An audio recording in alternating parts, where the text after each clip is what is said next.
Excited to have two awesome guests here today with us on the show. The two absolute best designers for short-term rentals in the entire country and not the world. So I'm really, really excited to have Jordan and Bree here.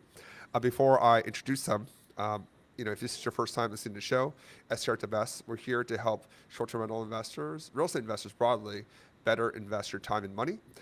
Specifically around short-term rentals. So if you're looking to invest in a short-term rental, or you have short-term rentals and you're looking to improve their performance, if you're interested in the STR tax loophole, for example, where you're able to buy a short-term rental and take advantage of some pretty amazing tax benefits, then I encourage you to listen to the podcast, listen to the show. It will really and inform you and help build out your research so that when you're ready, you'll be well prepared to invest in a terrific short-term rental. And if you like this episode, please do subscribe and share with a friend that you think would be interested in and find this content relevant. So thank you very much. I appreciate your support for the show. Jordan, Bree, thank you for joining me today. Yeah, thank you so much for having us, Michael. We were kind of catching up before we even hit record we have worked with each other multiple times at this point, so really excited to catch up today. That's awesome. Thank you I know you guys are super busy, so appreciate you taking the time.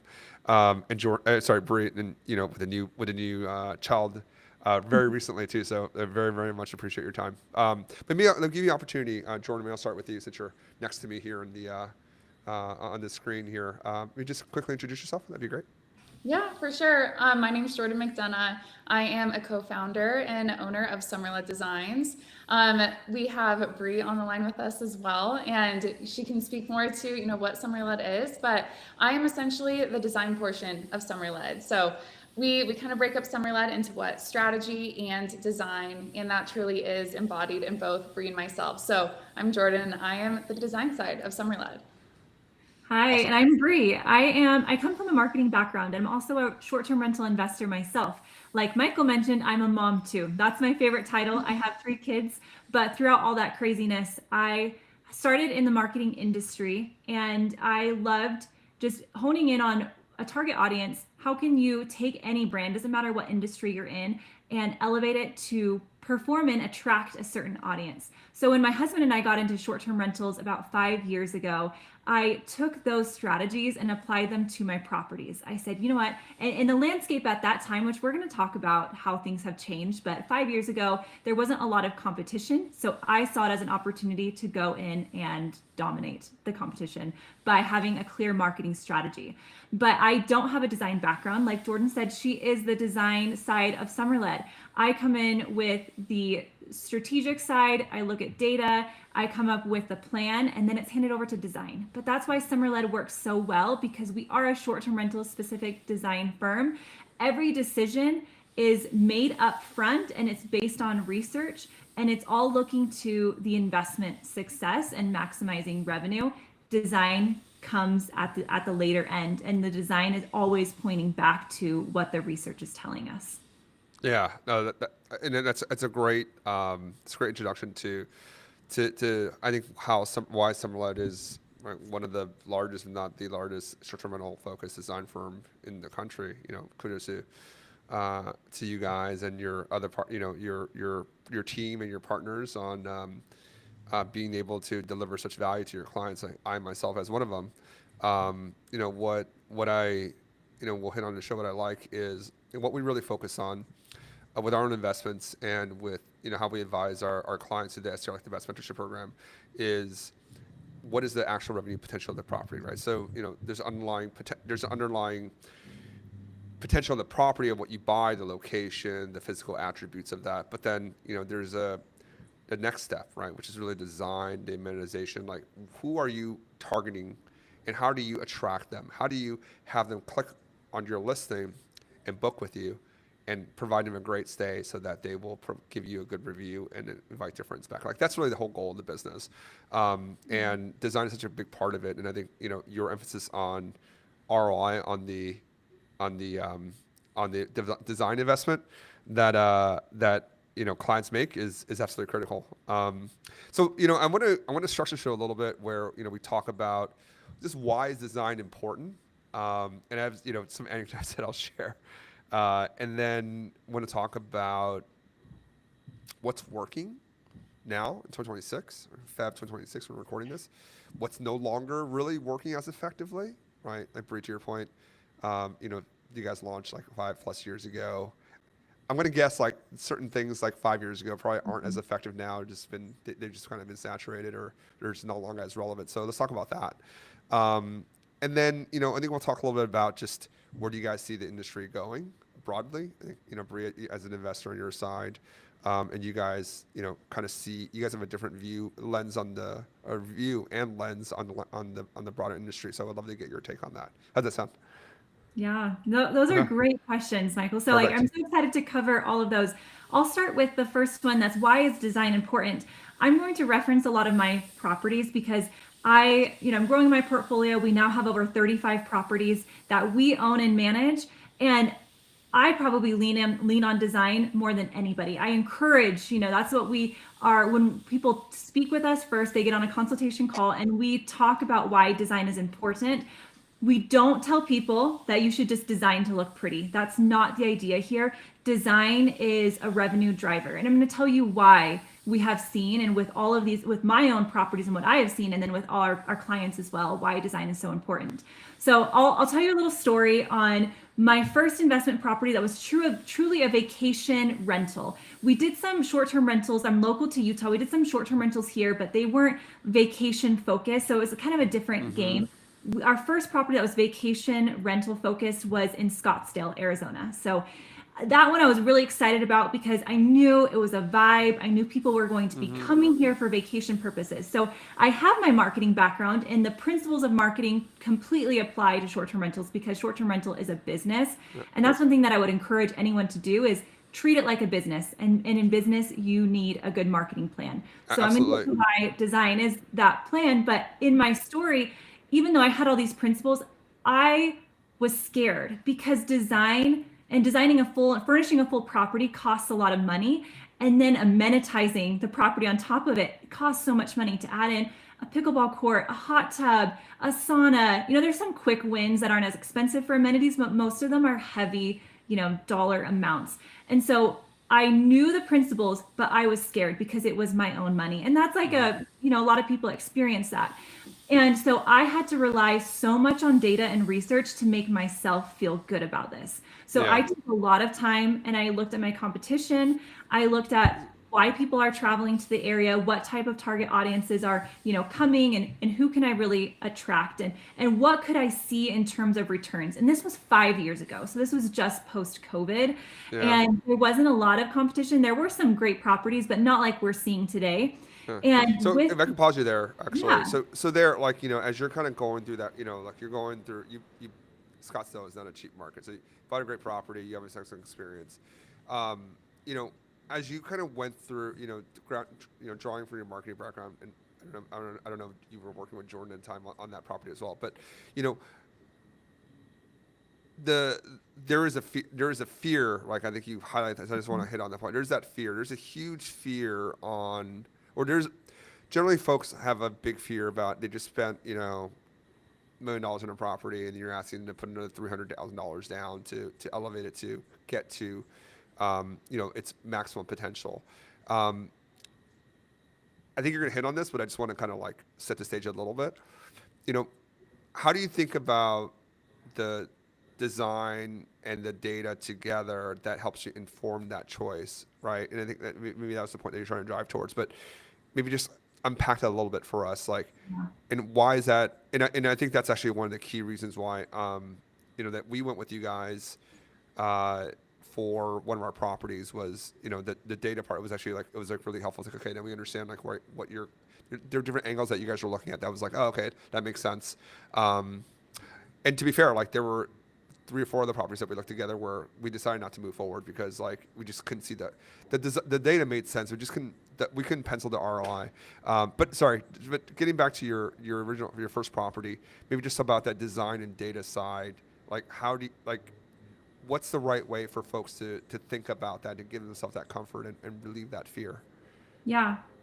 So step 1 is to know the numbers. And this is a business principle, to have the best forecasting that you can get to and then to have a budget and to look at those two combined. So an investment analysis and say, what can I expect in my returns, and be very conservative with it. So let me start with the forecasting.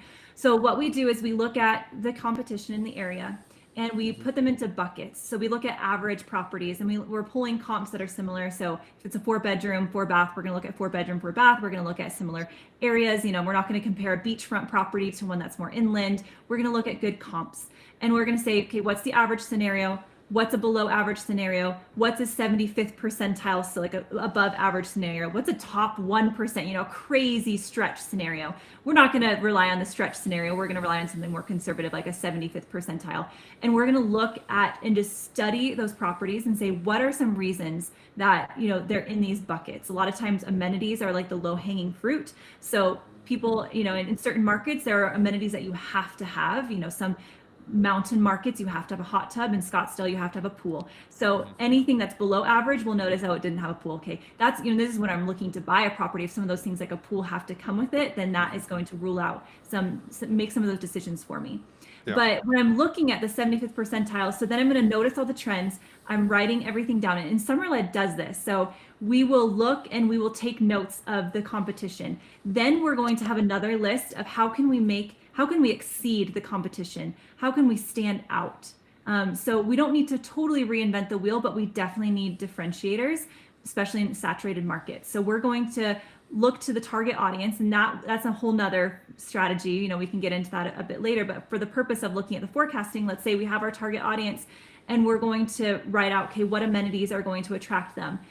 That goes into the budgeting. So the forecasting comes from the data and what other properties, their performance, and saying, okay, I can conservatively forecast X amount in revenue and occupancy and nightly rates, and then I can forecast, and then I can budget for the design. So I'm going to have line items for all my amenities and for the design. In some markets, I'm going to need a larger design budget because the competition is just so great. Like in Nashville, you need to go all out on design. Some markets you don't. But I like to budget for the design, but go slightly like higher on it, because you need to think about the future and the way the short-term rental industry is changing and that it's evolving quickly. So it's not only competing for this year, but to stay relevant in years to come. So with those numbers and with the investment analysis, you just need to trust it. You need to, and then go all in because you have the data and the information that it is a sound business decision. Yeah. And then absolutely right. Yeah, like what the increment for us is, like what's their incremental value versus what's the investment costs, and then we divide the two, and then if it everyone's different there. If it's like 10 years, I don't think I'd probably do that. If it's 1 year, then we will run as hard as we can to do something like that. But different folks have different viewpoints on that payback period that comes back there that is relevant to that conversation. But I think it's great that that's it's a very similar process that we do, right? So, what is the incremental leverage? What's the incremental revenue you can generate from the property, right? To summarize.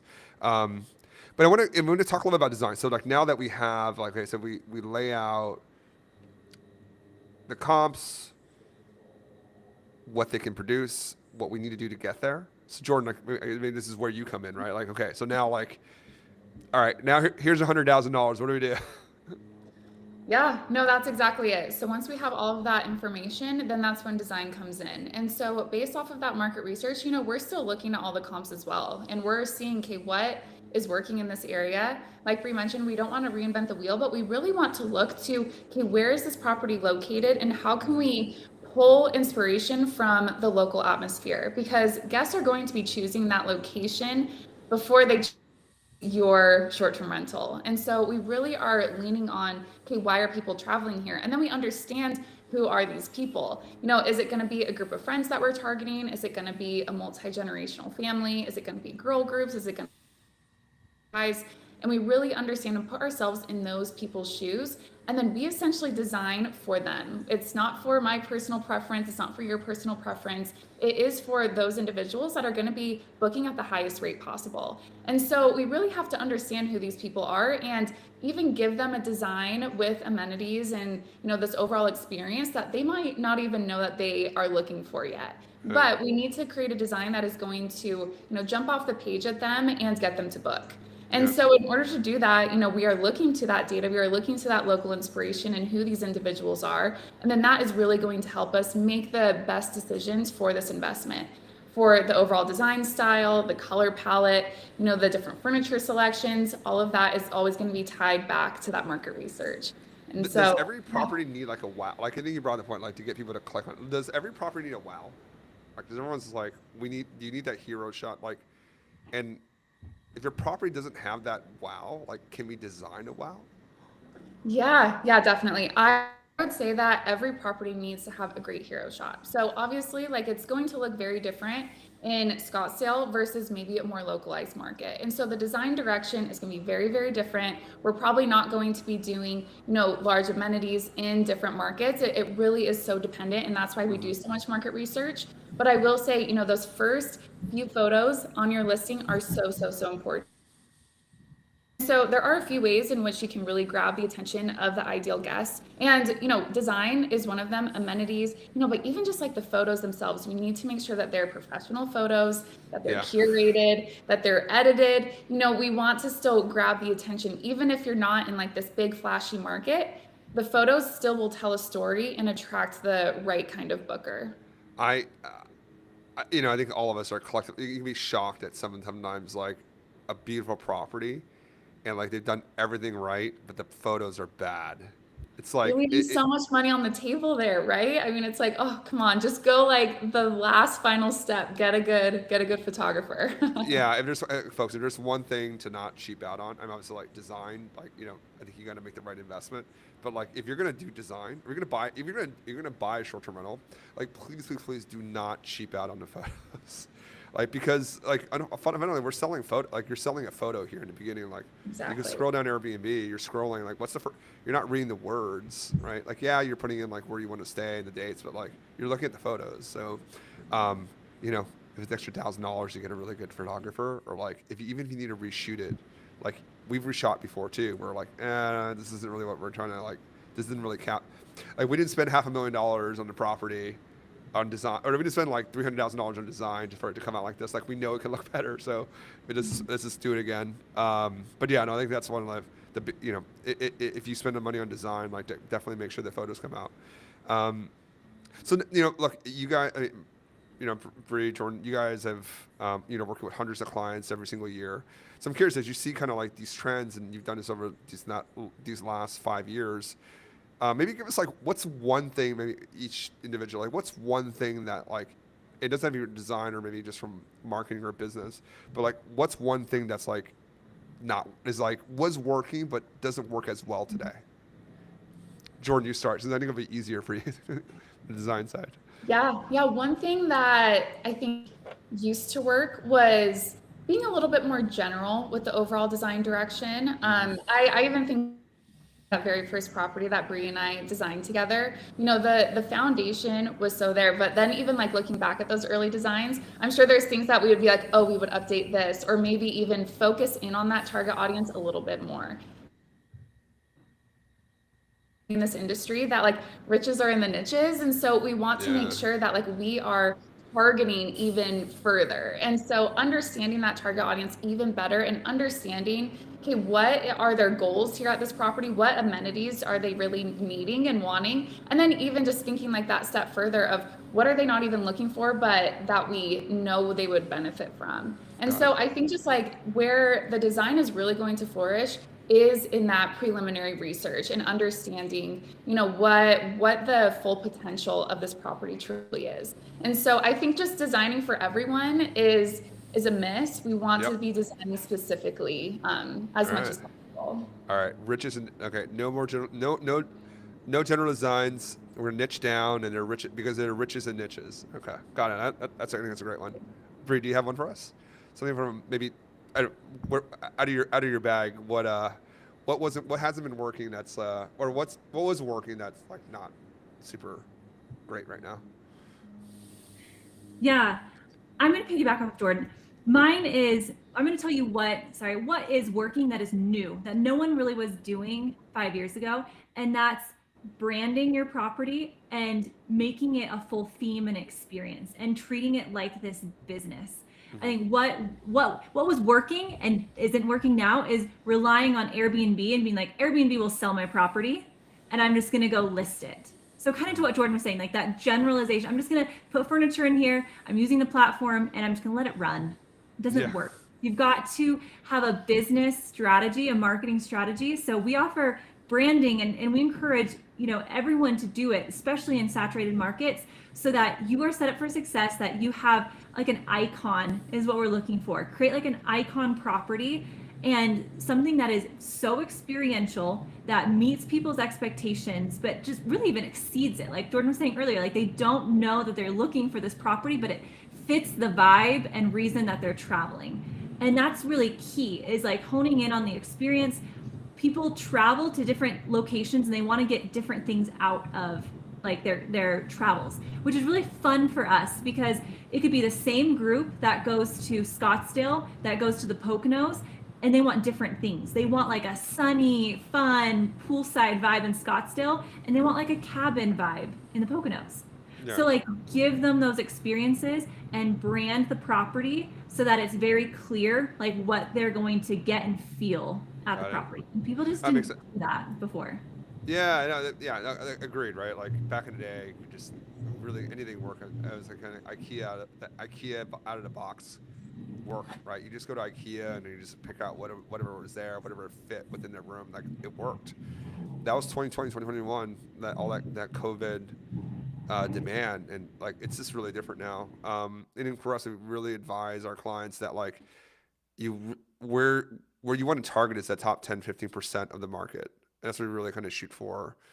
Like just being in the middle is just it's just too competitive and there's too much competition there. Like how can you, through design, location, whatever the case may be able to elevate your property, right? I think to your point about like being able to lean into that branding. Like if you're going to spend the money to niche down and make something really fabulous for a certain group, then you should brand it and actually make it much easier to find and be able to have some more differentiation versus the competition.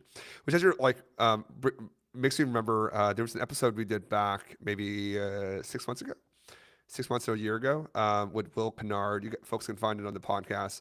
He's the founder of Future Stay. He gave a really good tip about branding actually, and we actually implement ours. If you go on your Airbnb listing and you just put the name of your property as the first part, a lot of people will actually just highlight it and right click on Google search, and then if you have a direct booking site, then you'll pop up. Unless it's like a very generic name, then you're kind of screwed. But if you like, so branding, like brand something that's like a little differentiated, so it's not like it doesn't get lost in all the SEO and Google, because then they'll never find your property. But look, I mean, I think those are all really good. Being able to niche down and brand your property, like that's all really good advice. What's a mistake that people make? Like, what's a big mistake that you see? Like, of course, not your clients, but as you're perusing comps and everything, like, oh, like, I can't believe that person, man, if they had they just known, or had they like just listened to this podcast, they would have like not made that mistake. I think one thing that Breeze touched on, I want to harp on it a little bit more, is just the importance of amenities. Amenities have such a great ROI, and when we look at competition, you can copy exactly what your competition is doing in terms of amenities, but that's not going to differentiate you. And so we are saying like you need to take it a step further in terms of amenities. And so like, for example, like I know we've mentioned like the Poconos market, having a hot tub is a non-negotiable. Like you absolutely need to have a hot tub that will make you competitive, but what are you going to do in order to stand out? And so we do a few things. We actually look to comparable markets, maybe a market that is a few years ahead of like your given market. And okay. So what's a market? What's a market that's a few years ahead of the Poconos? Yeah, I mean, okay, well, the Poconos I feel like are pretty well established. So let's say like if we were in like another smaller, mountain town, maybe. I know we're, a huge market that's really blown up over the last few years is Broken Bow. In Oklahoma. And so that one is like, again, like a really like big vacation market now, but it is a little bit of like a newer location, or like there's a lot of really great new builds. And so maybe like for for a market like that, we would look to something that is comparable, like the Poconos or the Rockies, things that like have been around for longer amount of time and people have been vacationing for years on end. And so we would look to, those comparable markets and see, okay, what other amenities are they adding that add to this experience that we can then incorporate into ours? And then we also think through, okay, what are some unique amenities that maybe like they wouldn't even think of having, like maybe there's like a stargazing dome that like no one has, but like that would really differentiate you from your competition, or even like a net in the deck, or I'm even trying to think, like Bree has this incredible property that like we did this really cool theme of like stargazing throughout the entire property. And That's so cool. Very that cool. in and of itself like is an amenity, but it was a like really intentional design decision, and it was in like a more of like a cabin market where people are connecting to nature, and so we just have to make sure that like the amenities that we're adding, we're not just checking a box, but we're being very, very intentional with it. First with the selection of it, but then also like the design around it, like create that experience like that we're trying to sell. I want to hear about Bree's stargazing cabin, but before I get there, like, so basically, like, don't just like you can't just copy and paste. Like, okay, I need a hot tub, I need like X, Y, and Z. You can't. There has to be like some intention behind, probably like the organization, the design of it, how you present it, and then like what more. If you're gonna spend all that money to go do that, like maybe just that 5-10% more to really elevate it or let it pop or do something extra where it's just not just like I have a hot tub. It's like you have a hot tub with like really cool lighting, for extreme lighting, for example, and like different color lighting that you can take really good photos, so that like one part of it's like one color. And I've seen that actually a lot more now, where people do a lot more with color, like the landscaping colors, so every individual kind of section pops out, and those photos look really incredible. Maybe it's one of your guys' designs, but those photos look really incredible. Like you see the full like shot of the property, full shot of the property, but then like there's a hot tub area, and then a fire pit, and then there's the house, and there's like maybe a water feature, and they all have different lighting and everything. So I don't know, I've seen those. It's like, oh, that's really cool. That it probably didn't cost that much to do it, but it's like it was a very to your point, just like a very intentional, like someone like really thought about it, like how it would look in a picture, and was able to execute on that. And by the way, folks, like execution is like, it's not as easy. It's like really hard. So I just share, like, just before I ask Bree the question, like you could not, like maybe like 3 years ago, you could not like gun to my head, like ask me to invest like what was now necessary for a good design. I just was like, I was like, I don't know if it really moves the needle. And then my wife Liz was like, no, like we really need to do this here. Like, we bought this nice property. Like we're like, I'm not going to design it. We're going to get a professional to do it. And, to be fair, it was like the best money we spent, because it really, and Liz will even say, like, she's like, I like, that's not something I'm not trained to do that. Like that's like experience and training. And it, you guys helped us create a really beautiful product that's like done really, really well. And, we're very, very happy with it. And I'm like a numbers guy. I was like, I just didn't believe it. But then like when I see it now, I'm like, okay, like, and every property that we now do is going to be professionally designed, because it just like the numbers just make sense. Like it's worth the investment. All right, enough about me. But so Bree, tell us about the start. Tell us about this. Like, was it a custom build? Like, what'd you do there? Sounds really cool. Without giving too many secrets, of course. But like, what did you do there? Yeah. The astrology cabin. So okay. What we did, it's a small. The branding. The branding. Okay. It's called the Astro Lodge. Yeah, so the astrology. Okay. And the reason that we landed on it, it's a smaller 3-bedroom cabin. In my portfolio, I have larger homes, and it's usually multi-generational. This one was unique, where we were looking at friend groups or just like a single family staying there. Primarily friend groups. That's what we honed in on. And so we wanted to make it cool and experiential and memorable. What's key about the brand, people aren't searching for like an astrology cabin that's like fit for stargazing, but when they're looking at it on Airbnb or the other platforms, and it just sticks. They're like, oh wow, that was cool. Maybe they keep scrolling, but they keep coming back to it. They're like, oh, I just remember that cabin. Like it was just, or a lot of people, myself included, will pull up tabs of the different properties, and they're comparing, and like, okay, this is just now feeling general. Oh, the astrology cabin. So anyways, what we did with it is the whole theme is stars, and we do have like these astrology things and murals. Like the ceiling is like murals of stars. We had like an amazing stargazing dome and really decked it out, and a great hot tub. To what you were saying earlier about like the lights in the backyard, I call it amenity stacking, and it's a strategy that we have. So in your personal residence, you probably want to separate. If I were to have like a decked out backyard, I would want to kind of separate some things and have, okay, my pool zone and my trampoline zone and my pickleball. That's not the case here because you want to create a wow. So we amenity stack. We put a hot tub next to the fire pit, next to the stargazing dome, so you can create this amazing shot. And then you got to think through, okay, you have a hot tub, and this, I'm going back to the astrology cabin. So we had a hot tub on the deck and it had a canopy, but then we put these twinkle lights all around it, and the photos were amazing. Like That's it, awesome. and it's in this secluded, backyard with gorgeous, trees around it. And it just fit the vibe of you're going to escape your day-to-day life and you're going to go stay in this cabin and you can just relax. You can be with the stars. That's the cool. feeling. No one's love looking it. for a stargazing cabin, but they Yeah. didn't know they wanted it until they saw it. And the idea is the brand sticks with them. I think that's genius. Like that's the genius part. It's like, yeah, you're not looking for it. It's like Steve Jobs. Like no one knows they need an iPhone, but when they see an iPhone, like, hey, I want the iPhone. Like, hey, this is what I want, right? Like, and you're able to create that, turn that latent desire, that latent want into something like tangible when you see it. Like, oh yeah, yeah, I want to. Like this makes sense. That like I want to disconnect. And I mean, look, if you're looking up at the stars, right? It's like it is kind of astrology. Like, oh, like where's the Big Dipper and where's like Orion's Belt, and like, oh, okay, and it's like it all makes sense. That's really cool. No, that's an awesome personal project, or addition to Yeah. your portfolio, Bree. So congratulations on that.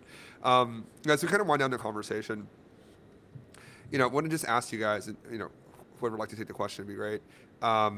As investors kind of think through 2026, 2027, you want a property that's going to not just work now, it's going to work in the future, right? Or it's going to work for an extended period of time. Folks are, they see saturation everywhere, right? They're like, oh, saturation, saturation, saturation. What we say is, yes, there's saturation in different parts of the market, but, like an astrology cabin, like how saturated is an astrology cabin, right? Okay, maybe like not. I put it in New York City, and where I live, it's not going to be the appropriate thing because you can't see anything from all the lights. But like to your point, that differentiation is going to help you protect against future competition. So, in a multifaceted question, you guys can take it wherever you like. Maybe I'll start, Bree. I'll let you start, and we'll end with Jordan. But yeah, as investors think through that, like what can they best do to set themselves up for success, and with design as a key component of that. Yeah. So I'm continuing to grow my portfolio. So I'm going to put myself in that investor bucket of what I am thinking.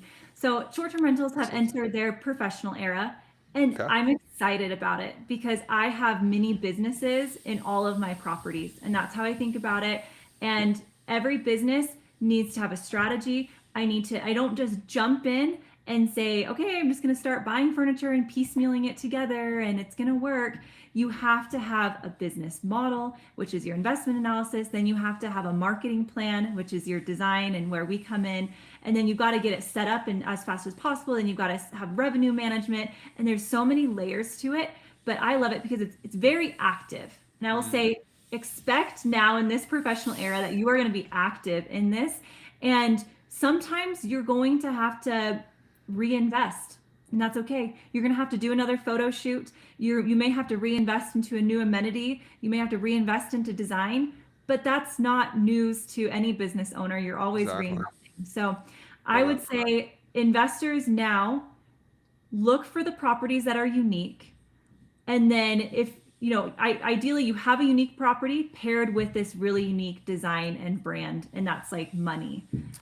Or if you have a basic property, at least do the design and the brand and make it really outstanding. You can take some great photos, and just think about design, photos, amenity as an investment and not as an expense. Excellent. Because they're helping you get more bookings, more occupancy, and higher nightly rates. I love that. I love that. And like, I'm just gonna repeat that because I think that was the trap that I fell into. It's like, oh, this design is the expense. I'm just spending, X dollars for a spreadsheet and like a PowerPoint, and I could not be more wrong. Like, it's a real investment into, you spend all this money in a great property. It's an investment because that's going to have value and generate cash flow for you over a very long period of time. If you don't do it, it actually is value destructive because you're still gonna have to spend money on the furniture and stuff design. Like, you're gonna have to do it anyways. So like, do it the right way, and it all ties together, and there's like real intention behind it versus, you know, just like slapping it together and you can miss the mark, and you just spent like 80% of what you would have spent anyways, and got like 50% of the product. Like, spend 100% and then get 100% or more of the product. Like, that's the strategy. Like, that's the winning strategy. Brie, I love that. Like, design is an investment, not an expense. Jordan, take us out. Yeah, I just kind of want to piggyback off of that because one thing that we didn't touch on really is a redesign strategy for those investors that maybe have a property that's underperforming. And I think we're seeing that more and more because markets are getting so saturated. And, clients come to us all the time of, okay, I might have to sell this property because it's not seeing the returns that it used to. And we have seen so many times that if you actually just reinvest into that business with interior design, that you can actually turn that property around. It doesn't mean that like the market's broken. It doesn't mean that your property is just something that you should just get off your books. You can reinvest and just see incredible returns. So that's just the last thing that I want to kind of leave everyone with is exactly that. Like, design is an investment. You have to reinvest into your business, and sometimes design is going to get you to where you want to be to actually Absolutely. in this new professional era of Airbnbs. Yeah, no, that's a great point. I'm glad you hit on that because we're seeing that more and more too. Like, the people that bought in 2020, 2021, they got a great price. They got a great mortgage on there. It's not, they probably didn't do as much. You didn't have to do that much 5 years ago. You can just kind of ride it, and it's probably fine right now for you. For that cohort, it's probably fine. You made a bunch of money. You have a really low like basis. You have low finance. You have a low mortgage. So like, you could just kind of like, pitter along, and like, you don't have to worry about it. It's fine. But then, what's the joy in that, right? Like, you have those equity trapped in there. What we recommend is like, we'll for clients, we'll go in and we'll basically do an underwriting for them and just be like, hey, all right, this property can do X because of, and if this property can do X if you did X, Y, and Z. Okay, do you want to make that investment or not, right? You're making 10 grand a year on this. If you did this, you can make 40 grand. Now, like, that costs time and money. Is it worth it for you? For some it does, some it doesn't, right? But it's kind of that redesign, it's like a re-underwriting of the property.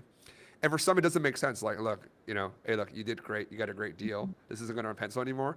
So if you want to take out the equity, like, might not be the worst thing in the world, right? And we get some other clients, not other clients, but people come to us. It's like they bought in 2023 at the high, 7% interest rate, bought the peak.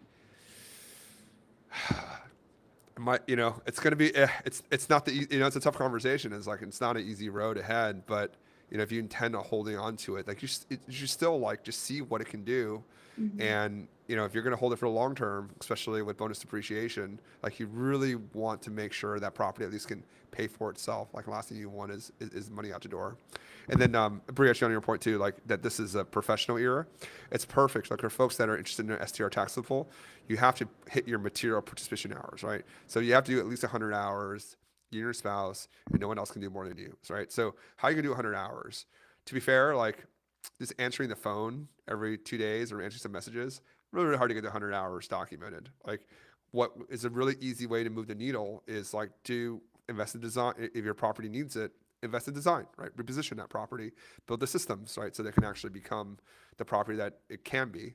And you have a nice kind of side benefit of hitting your material participation hours, and being able to save a bunch in taxes for your property. So, ladies, thank you so much for spending your time with me today. It's like really, really great to catch up. I think we did our last episode maybe a year and a half ago. So, hopefully we can do this again soon. But thank you very much for your time. Really appreciate it. Yeah, thank you so much, Michael. It's always just so great to catch up with you. You speak our same language, so it's so great to, have that camaraderie here in the market. So yeah, thanks again. Thank you. Thank you, Bree. Congrats again on the growing family. And like I appreciate you taking time with a lot. I'm sure a lot going on and building a business and your summer lad and your own portfolio and your management portfolio. Yeah, it's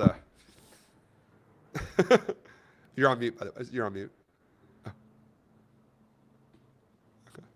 Um, Well, folks, if you, thank you again for Bree and Jordan for joining us today. If you have any questions for them, go to SummerLed.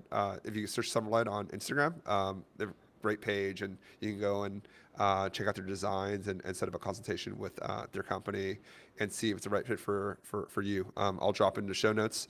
If you enjoyed this episode and enjoyed, what we're talking about here on design, please leave a comment in the episode notes. And again, if you found this useful, please do subscribe and please share with a friend.